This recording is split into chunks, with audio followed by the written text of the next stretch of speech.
Hello प्यारे बच्चों, हम 6th जनरल साइंस का चैप्टर 5 पढ़ रहे हैं, सेपरेशन ऑफ सब्सटेंसेस। इसमें हम पहले 3 लेक्चर कंप्लीट कर चुके हैं, जिसमें हमने विनोइंग पिछली बार पढ़ा लास्ट में। तो हम इससे आगे अब पढ़ेंगे।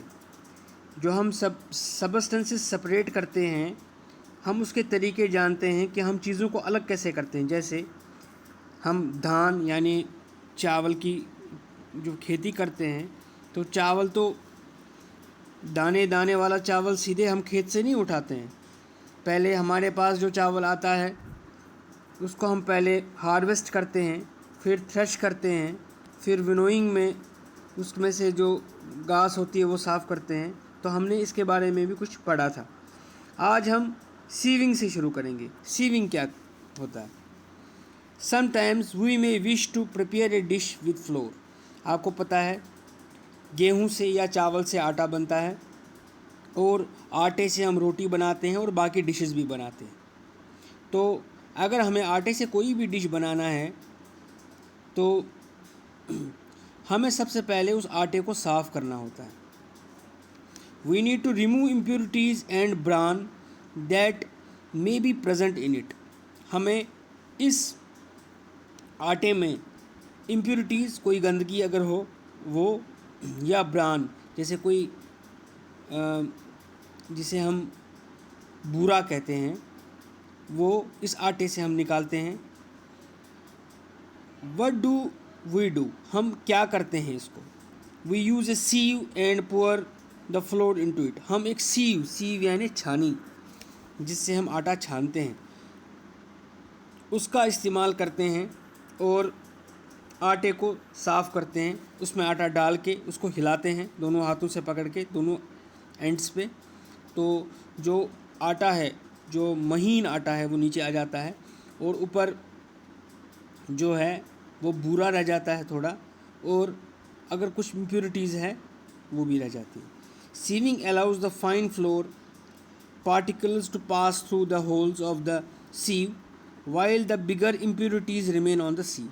ठीक है, जो इम्प्योरिटीज़ हैं वो उससे बड़ी होती हैं, वो ऊपर रह जाती हैं। In a flour mill, impurities like husk and stones are removed from the wheat before grinding it.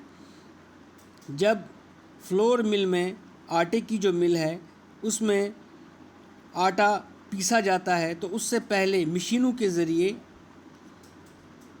उसमें से घास, पत्थर जो हैं वो निकाले जाते हैं। तो इसका मतलब जब भी आप आटा खरीदेंगे तो उसमें घास और पत्थर होने की इम्कानात बहुत कम है। Usually A bag full of wheat is poured on A slanting sieve. The sieving removes pieces of stone, stalk and husk that may still remain with wheat after threshing and winnowing. बोल रहे हैं threshing और winnowing के बाद भी अगर कुछ impurities उसमें रह जाएं, तो आटे की शक्ल में जब हमारे पास ये चीज़ आती है जो कि मिल में पीसा हुआ होता है, तो वहाँ पर जो है इस आटे को या इस वीट को, जो गेहूँ होता है, पहले आटे से पहले जो गेहूँ होता है जिससे आटा बनता है, उसी को साफ़ किया जाता है, सीव किया जाता है, छाना जाता है, ताकि उसमें से इम्प्योरिटीज़ अलग हो जाए।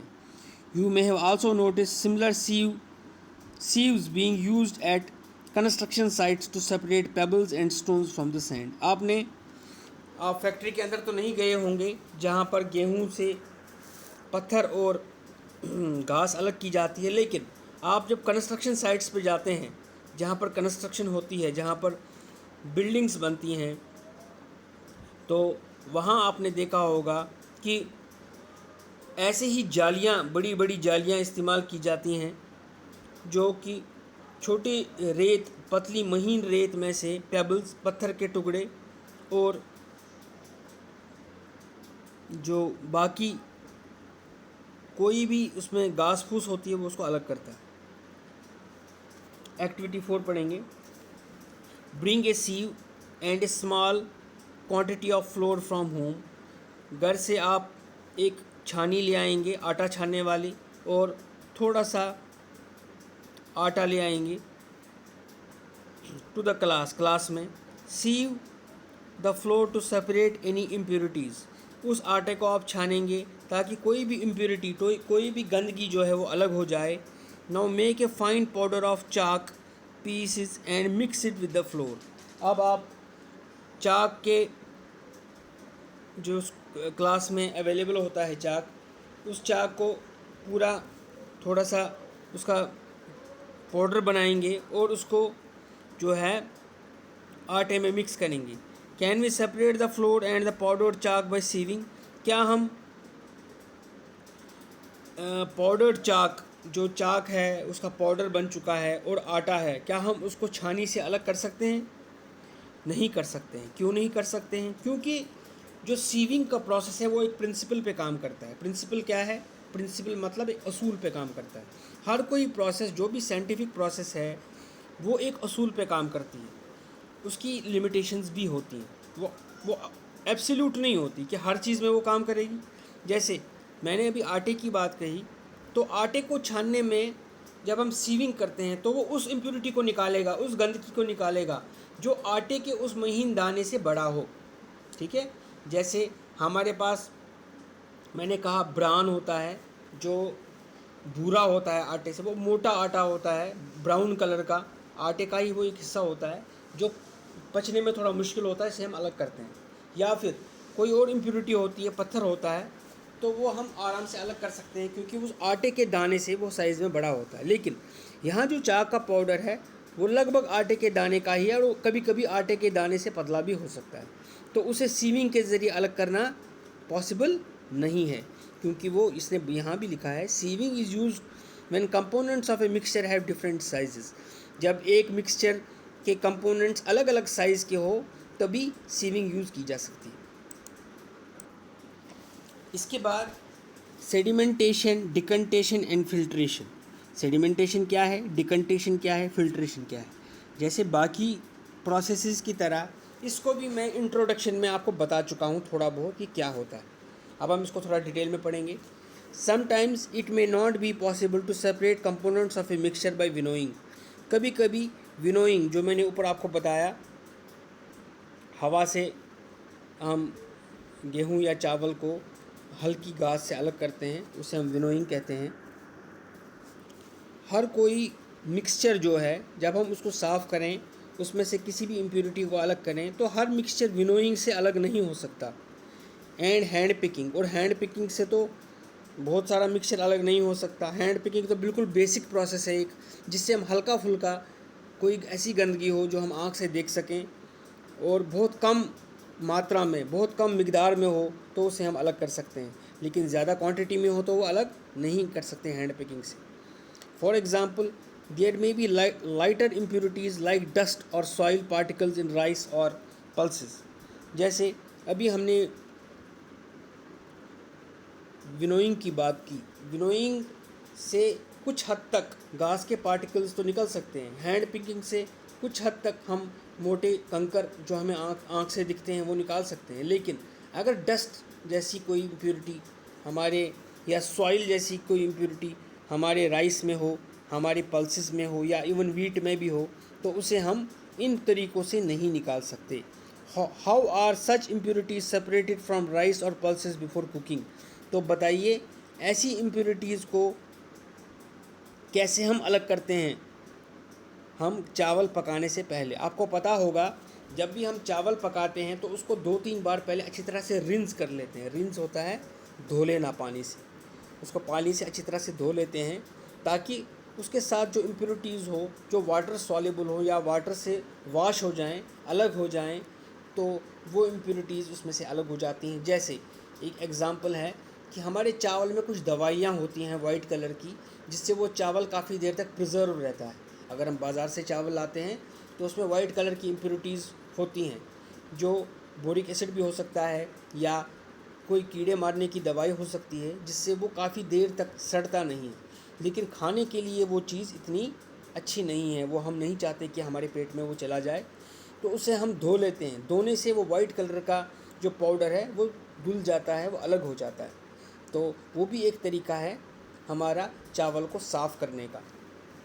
राइस और pulses are usually washed before cooking. तो राइस और पल्सेस को हमेशा हम धो के ही पकाना चाहिए। When you add water to these, the impurities like dust and soil particles get separated. जब भी आप वॉश करते हैं चावल को, गेहूं को या पल्सेस यानी दालों को, तो उसमें जो भी सॉइल या डस्ट होता है, जो मिट्टी या गर्दा होता है, वो पानी के धोने से अलग हो जाता है। These impurities go into water, ये पानी में मिक्स हो जाती हैं। विच बिकम ए लिटिल मडी, वो पानी भी थोड़ा मड्डी सा बन जाता है। अगर ज़्यादा इम्प्योरिटीज़ होंगी तो आपको आँख से दिखेगा कि मड्डी बन गया। अगर कम इम्प्योरिटीज़ होंगी, कम डस्ट और सॉइल होगी, तो इतना मड्डी हमें नहीं दिखेगा, लेकिन थोड़ा मड्डी तो होगा ही।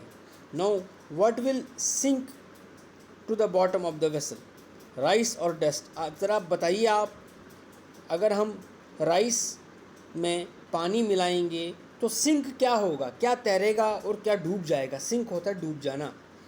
चावल और डस्ट में क्या डूबेगा? नेचुरली चावल डूबेगा, क्योंकि चावल जो है वो डस्ट से डेंस होता है, भारी होता है, वो पानी के नीचे चला जाएगा। ये आप देख सकते हैं, हमने चावल को यहाँ धो दिया, लेकिन चावल तो पानी के नीचे है, सिंक हुआ है, और ऊपर हल्की हल्की से आप देख सकते हैं इम्प्योरिटीज़ है। ठीक है, क्योंकि ये पानी बिल्कुल ट्रांसपेरेंट नहीं है, हल्का सा मडी है। अगर आप ध्यान से देखें तो इम्प्योरिटीज़ जो हैं वो पानी के ऊपर फ्लोट करती हैं, और जो चावल है वो सिंक हो जाता है, अंदर चला जाता है। वाई, इसमें लिखा है वाई क्यों होता है, क्योंकि हम जो मैंने अभी कहा आपको, डस्ट और जो सॉइल है, they are less denser than rice, वो राइस से काफ़ी कम डेंस होती हैं, उनका जो डेंसिटी है वो राइस से कम होती है। Have you seen that the vessel is tilted to pour out the dirty water. इसके बाद ये गंदा पानी जो है, इसको हम ड्रेन करते हैं अपने बर्तन को टिल्ट करके, थोड़ा आप कह सकते हैं स्लांटिंग पोजीशन में रख के, ऐसे थोड़ा टिल्ट करते हैं, थोड़ा उसको झुकाते हैं, झुका के इसमें से जो पानी है वो ड्रेन हो जाता है और अंदर चावल रह जाता है। When the heavier component in a mixture settles after water is added to it, the process is called sedimentation. अगर हम पानी में कोई भी चीज़ जो है वो डाल दें, और अगर वो नीचे सेटल हो जाए, नीचे बैठ जाए, उसके बाद हम पानी को ड्रेन कर दें, तो उसको सेडिमेंटेशन कहते हैं। When the water along with dust is removed, the process is called decantation. उसके बाद पानी को ड्रेन कर देना, पानी को निकाल लेना उसमें से, ताकि नीचे जो हमारे पास नीचे सेडिमेंट जो भी बचा है नीचे, तो उसको डिकंटेशन कहते हैं। Let us find a few other mixtures that can be separated through sedimentation and decantation. चलिए हम कुछ और मिक्सचर्स के बारे में पढ़ लेते हैं जो सेडिमेंटेशन और डिकंटेशन से अलग हो सकते हैं। ये आप देख सकते हैं इधर, यहाँ पर हमने कोई जो हैवी चीज़ है पानी से, उसको डेंस चीज़ से हम कहेंगे, उसको पानी में डुबाया या वॉश किया, उसके बाद वो चीज़ नीचे सेडिमेंट बन गई, तो ये सेडिमेंट बन गया। उसके बाद हमने इस पानी को ड्रेन कर दिया, कहीं और फेंक दिया, चाहे दूसरे जार में फेंक दें, चाहे बाहर फेंक दें। अगर हमें यूज़ है इस पानी का तो दूसरे जार में फेंक सकते हैं, नहीं तो बाहर फेंक सकते हैं, ड्रेन कर सकते हैं। उसके बाद जो नीचे बच गया वो सेडिमेंट है, और इस प्रोसेस को डिकंटेशन कहते हैं। ये हो गया सेडिमेंटेशन, ये हो गया decantation. The same principle is used for separating a mixture of two liquids that do not mix. इसी उसूल के तहत हम दो लिक्विड मिक्सचर्स जो मिक्स आपस में नहीं होते हैं, कौन से लिक्विड आपस में मिक्स नहीं होते हैं? जैसे हम ऑयल एंड वाटर, ये आपस में मिक्स नहीं होते, ठीक है। आपने देखा होगा जब भी पानी का कोई गिलास हो या बाल्टी हो, कभी गलती से उसमें तेल गिर जाता है, चाहे वो खाने का तेल हो या फिर कैरोसिन का तेल हो, वो जब उसमें गिर जाता है घर में, तो वो ऊपर तैरने लगता है, वो पूरी तरह से उसमें मिक्स नहीं होता। तो इसीलिए वो जो है वो सॉल्युबल नहीं है उसमें, तो वो मिक्सचर तो बन जाता है लेकिन डिज़ोल्व नहीं होता, वो तैरने लगता है उसके ऊपर oil. That do not mix with each other. If so happens in our kitchen that water gets added, तो कि ये भी यही बोल रहा है, water gets added to the oil. Oil is not miscible with water. जो ऑयल है वो वाटर में पूरा मिक्स नहीं हो जाता है, पूरा डिज़ोल्व नहीं हो जाता है। Since water and oil do not mix with each other, we can say the oil and water are immiscible. क्योंकि वो एक दूसरे से मिक्स नहीं होते, हम देख सकते हैं ऑयल को अलग से और पानी को अलग से, तो इसीलिए हम उनको इमिसिबल कहेंगे अगर वो एक दूसरे से मिक्स हो जाते हैं। जैसे हम कह सकते हैं, हम चीनी जब पानी में डालते हैं तो वो बिल्कुल डिज़ोल्व हो जाता है, हम चीनी और पानी को अलग नहीं देख सकते और ना ही उनको ऐसे नॉर्मल तरीके से हम अलग कर सकते हैं, ठीक है। For example oil and water from their mixture can be separated by this process. Oil और वाटर इस मिक्सचर में अलग हो सकता है, किस प्रोसेस से? इसी प्रोसेस से, सेडिमेंटेशन और decantation. If a mixture of such liquids is allowed to stand for some time, हमें क्या करना है, जब भी ऑयल पानी में गिर जाए तो उसको थोड़ी देर के लिए स्टैंड रखना है, उसको थोड़ी देर के लिए रेस्ट देना है, ऐसे ही रखना है, हिलाना नहीं है। दे फॉर्म 2 सेपरेट लेयर्स, वो जो है वो 2 सेपरेट लेयर बन जाते हैं, अलग अलग उनकी परतें बन जाती हैं एक दूसरे के ऊपर। नेचुरली ऊपर ऑयल की परत बनेगी और नीचे पानी की परत बनेगी। The component that forms the top layer can then be separated by decantation. जो टॉप लेयर होगी, ऊपर वाली लेयर होगी, वो डिकंटेशन से अलग हो सकती है, हम उसको डिकंटेशन से अलग कर सकते हैं। उसको थोड़ा टिल्ट करेंगे, थोड़ा टेढ़ा करेंगे, दूसरी गिलास में डालेंगे, जैसे ऑयल ड्रेन हो जाएगा, अलग हो जाएगा, फिर पानी को हम अलग नहीं करेंगे, फिर सीधा कर देंगे कंटेनर को, तो एक कंटेनर में पानी रहेगा, एक कंटेनर में ऑयल रहेगा। Let us again consider a mixture of A solid and liquid. चलिए हम वापस सॉलिड और लिक्विड के मिक्सचर में आते हैं। After preparing tea, what do you do to remove the tea leaves? चाय प्रिपेयर करने के बाद आप चाय की पत्ती अलग करने के लिए क्या करते हो? Try decantation, it helps a little.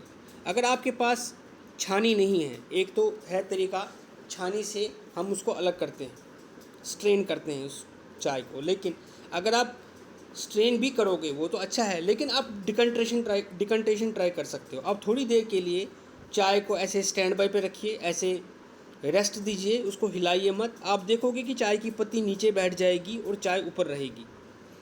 But do you still get a few leaves in your tea? क्या चाय जब आप डालोगे, अगर आप छानी इस्तेमाल नहीं करोगे, इसी डिकंटेशन और सेडिमेंटेशन और डिकंटेशन के प्रोसेस का इस्तेमाल करोगे, क्या आपके चाय के गिलास में थोड़ी पत्ती आएगी? बिल्कुल आएगी, क्योंकि कुछ पत्तियाँ हल्की होती हैं, वो ऊपर तैरने लग जाती हैं, तो वो डिकंटेशन के प्रोसेस से अलग नहीं होती।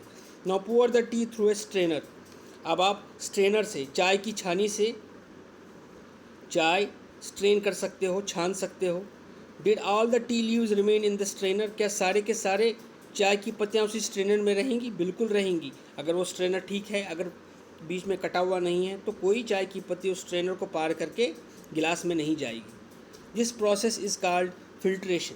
इसी प्रोसेस को हम फिल्ट्रेशन कहते हैं। Which method of separating tea leaves from prepared tea is better, decantation और फिल्ट्रेशन? ज़रा आप बताइए कि कौन सा तरीका अच्छा है अगर हमें चाय की पत्ती से चाय को अलग करना है।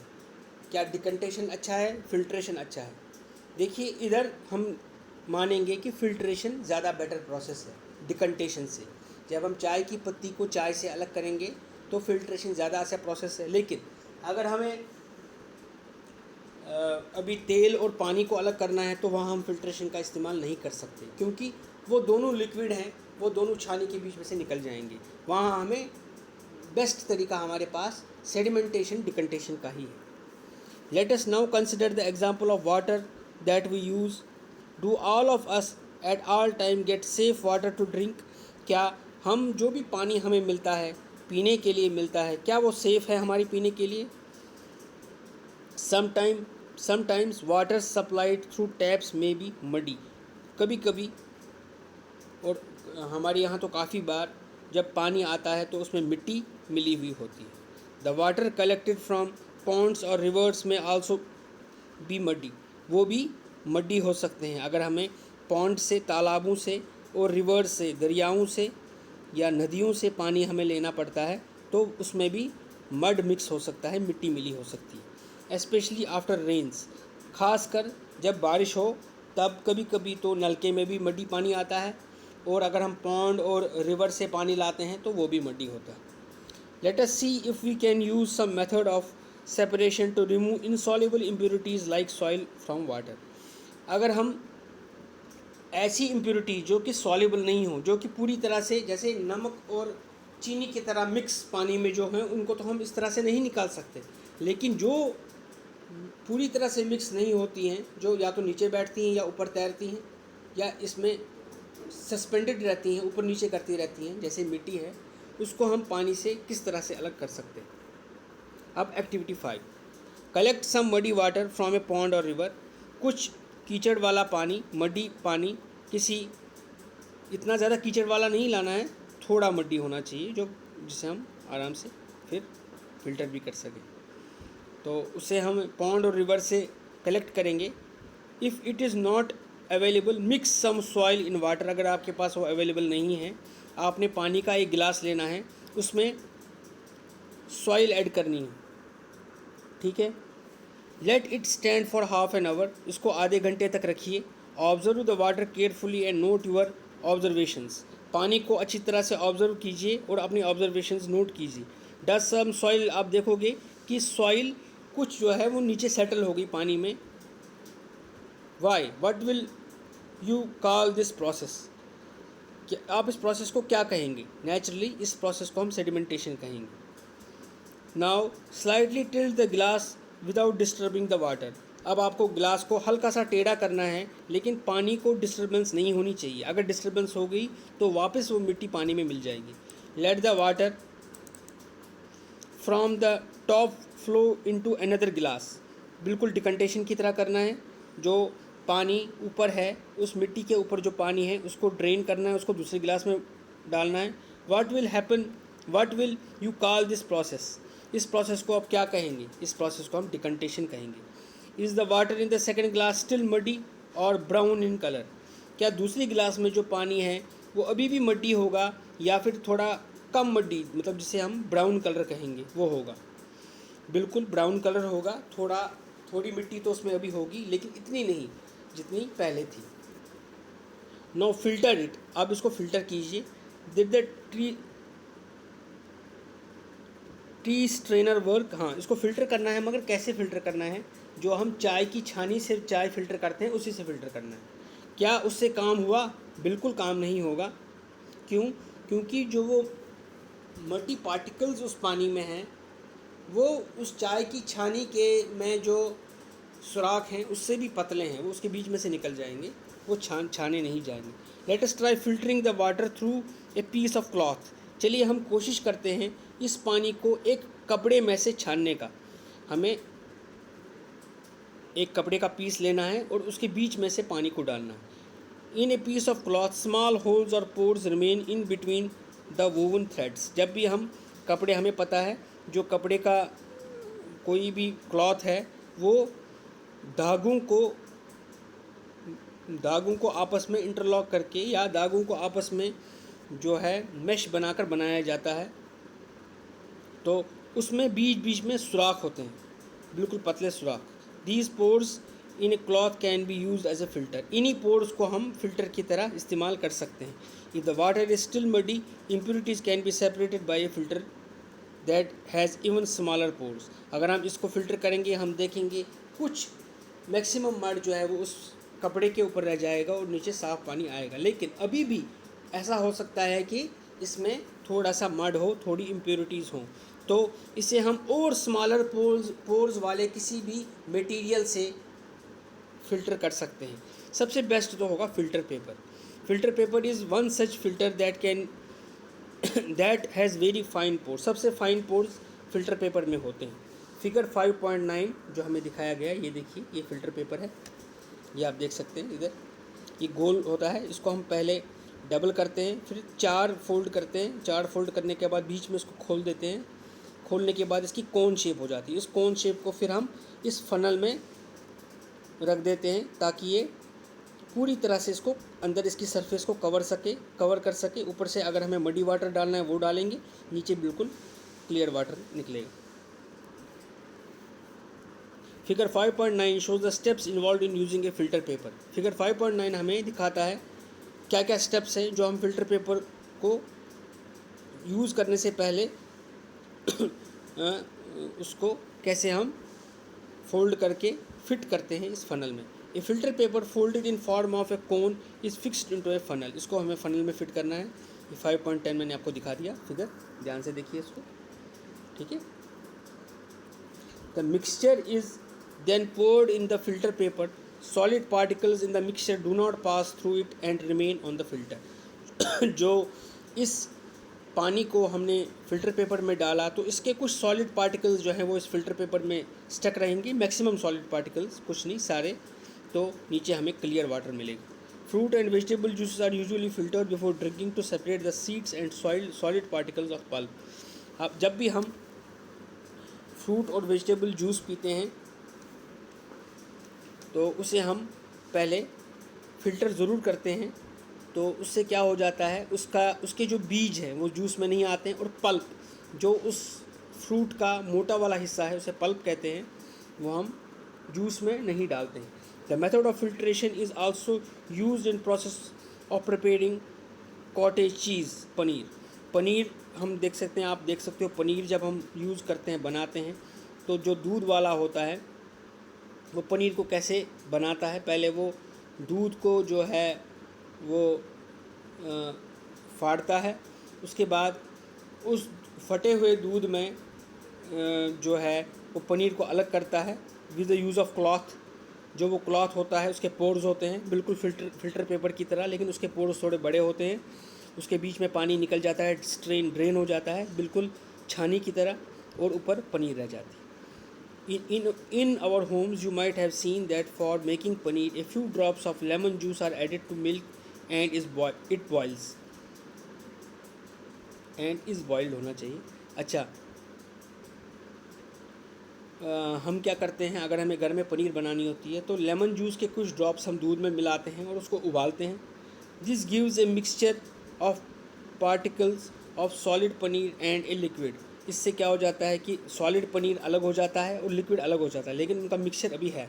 The paneer is then separated by filtering the mixture through a fine cloth और ए स्ट्रेनर। जैसे मैंने अभी कहा, स्ट्रेनर या फाइन क्लॉथ से हम उस मिक्सचर को अलग करते हैं, ऊपर पनीर रह जाती है और नीचे पानी।